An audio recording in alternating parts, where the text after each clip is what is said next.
What's up guys? Today we are in the shop again. Today we're going to be installing a cam that I got from DH Motoring as well as a new ECU tune.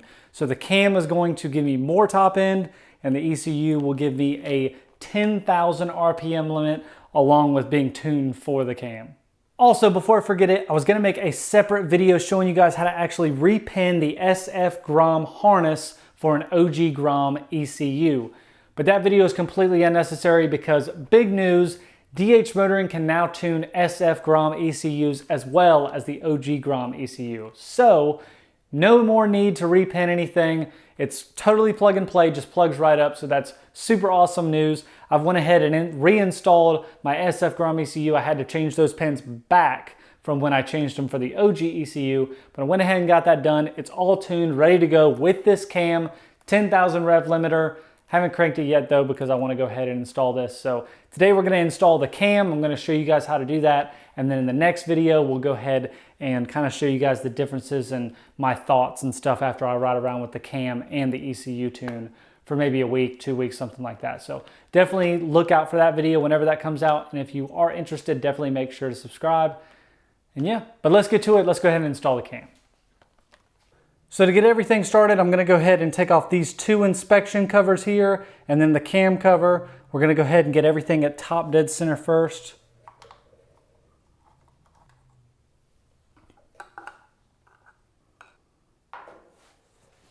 So if you're unfamiliar with top dead center, you're going to want to stick a 17mm socket into the bigger inspection hole. You could look here at the smaller inspection hole, or you could look on the cam and there's a little dot. You'll match the dot with the line or mark at the front. So I'm just going to spin it until the dot gets pretty close. There's compression, so I'm going to try to get it as close as we can. So there's pretty close.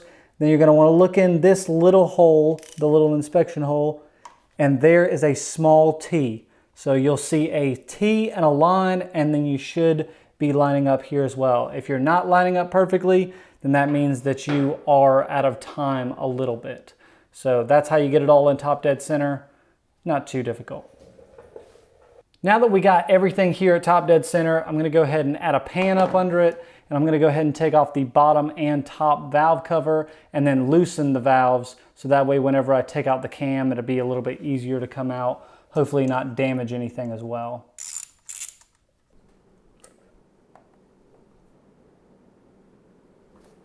Now to loosen the valves, it's just a 9mm wrench. Definitely a weird size, but it is 9mm.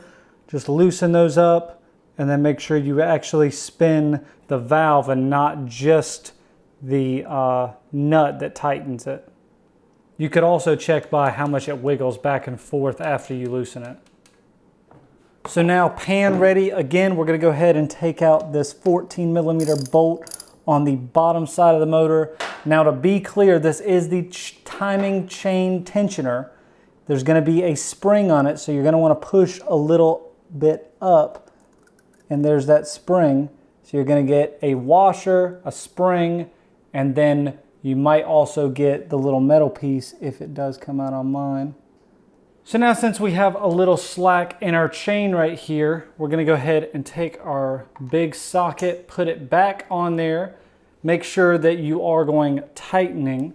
Then you're going to take a 12mm, put it down on this end at loosen. Then you're going to hold this side so it doesn't spin and then try to spin this. It might also help to use an impact here, but you want to make sure you don't wring this off. So it might help to use a 6-point socket. If you do use an impact, I'm going to try this first though. Okay, so it did just loosen. Now to make sure, we're going to go ahead and look at this again. And I did move it, so before I take it all loose, there it is. I just moved it back. It is at top dead center again. So now we're going to finish taking this bolt out. So now since that bolt is out, next is going to be taking the sprocket off itself, but you're going to need to get this at top dead center later. So I don't know if this is going to work with the oil. I'm going to take a little Sharpie. I'm going to put a mark on the exact one that it needs to be on. I hope I could see that later. I could see a little black, so hopefully I'll be able to see that later, and it should be easier to put on top dead center. And then next we're going to try to get it out, which might take a flat head to get behind it, like that. So now it's almost out of there. So now is just a lot of finessing. Again, you might need to use your flat head to hold it up since your fingers are a little bit fatter, and then just sneak it out of there. Now, one thing you want to try to make sure is that this doesn't go back into the motor. So I'm going to lay it right there where I know that it's not going to go back in there too far, hopefully. You could also put a zip tie on there so it doesn't go back there as well. So next we're going to be removing this 10mm bolt right here, which is basically a bracket that holds the valves in and also the cam right here, which is what we're after today. Next is going to be removing the cam, but I accidentally pulled it out already a little bit, but whatever, you get it. You just pull out the cam. So there is the stock cam. So here is the new cam. Now, I'm not going to act like I know a whole lot about cams because I just don't. I've never had to learn and I just don't know much about them. Next to the stock one, it looks pretty much identical. I know there's differences. Obviously, this is the biggest difference, that this isn't on the new one. I'm not really even sure what this thing is, but I know there's probably differences in the raise and everything of the cam, but I just don't know. So if you know, definitely leave it in the comment section below, but I don't at this moment in time. So all I can tell you right now is that the new cam has been recommended by the guys at DH Motoring, and the ECU is tuned for it. So not only will I get better top end performance, but I will also get a 10,000 RPM limit, which is going to be awesome. So we're just going to take the cam. You're going to need to push your valves out of the way, and then you just kind of spin it to make sure that it goes in correctly. And then once you get it in the right spot, it should just click in. So now that we've got the cam fully installed, we're going to go ahead and start putting everything back together. So first off is going to be this bracket that holds the valves in and the cam. Just tighten that back up. Next we'll be reinstalling the cam sprocket. So we have our top dead center mark right here. We're going to need to fish out the chain that's in here. And then I used the Sharpie earlier and I could see barely a black mark, so I know which one it is. So this is definitely probably one of the hardest parts, and that is trying to get it on the correct tooth, which is going to be really hard to show on camera, but it's a very time-consuming process if you're not used to it, and if you get one tooth off, then you'll have to redo it over and over.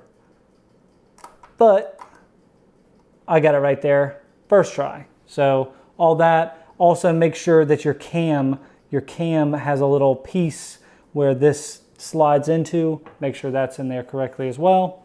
Once that's done, you're going to go ahead and grab that bolt that you had earlier, put that in there, tighten that up, make sure you do hold your top dead center, and then you'll want to spin over the engine one time, making sure that it's still a top dead center.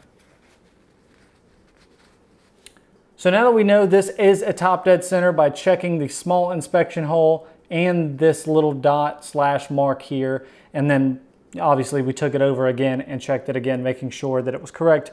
After a full revolution, we're going to go ahead and install the cam chain tensioner stuff again. So there's a black little bar piece at the top here. You're going to put that upwards, then the spring where it coils together goes inside that, and then the bottom of the spring has the bolt and then the copper washer as well.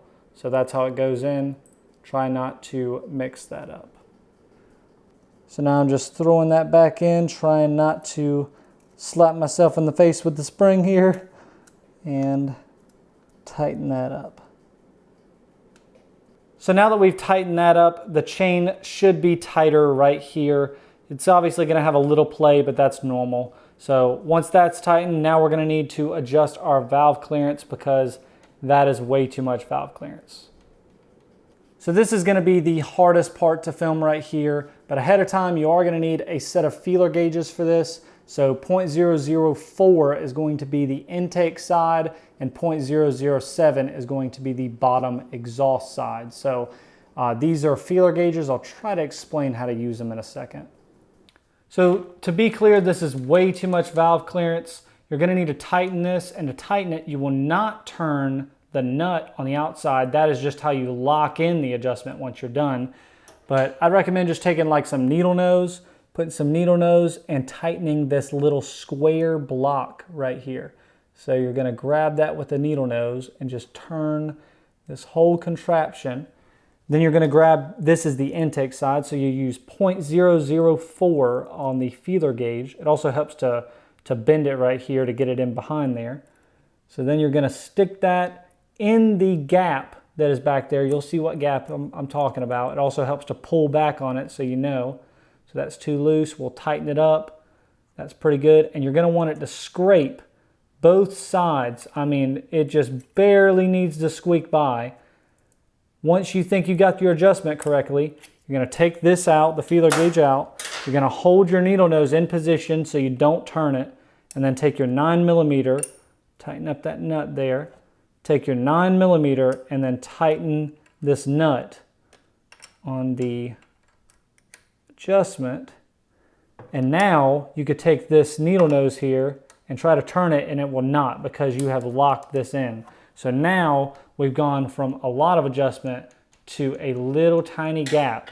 Now to check it again, you could always take your feeler gauge, put it back behind here, try to stick it in there. Mine does go in there, but if it's a little loose, you're gonna wanna tighten it. Obviously, if it's a little tight and you can't get this in here, it means it's too tight. So this is honestly a little tiny loose for my liking, so I'm gonna take this and loosen it and do it again off camera. So now I've got the valves adjusted as close as I can get them to spec. So now we're ready to throw on the valve covers, as well as the cam cover, as well as the inspection covers. Also, just a heads up on these inspection covers, I just use a hand force, like that on both of these, because I tightened this one last time and I actually broke it just using a normal socket like this. I just put a tiny bit of pressure on it and it broke. So they're made out of thin aluminum, so a heads up, I would just try to put a good amount of pressure like this. If anything, take your little socket and go, just barely. I wouldn't try to do what I did before and tighten the crap out of it. There we go, good. Now before you do crank it up, I would urge you to make sure you have enough oil in it. If a lot of oil came out of that cam chain tensioner, you might want to add some more. Not a lot came out of mine, so I think I'm fine. Also, make sure that you don't have any leftover parts. You want to make sure that you don't have any... No, that's the stock one, right? Right.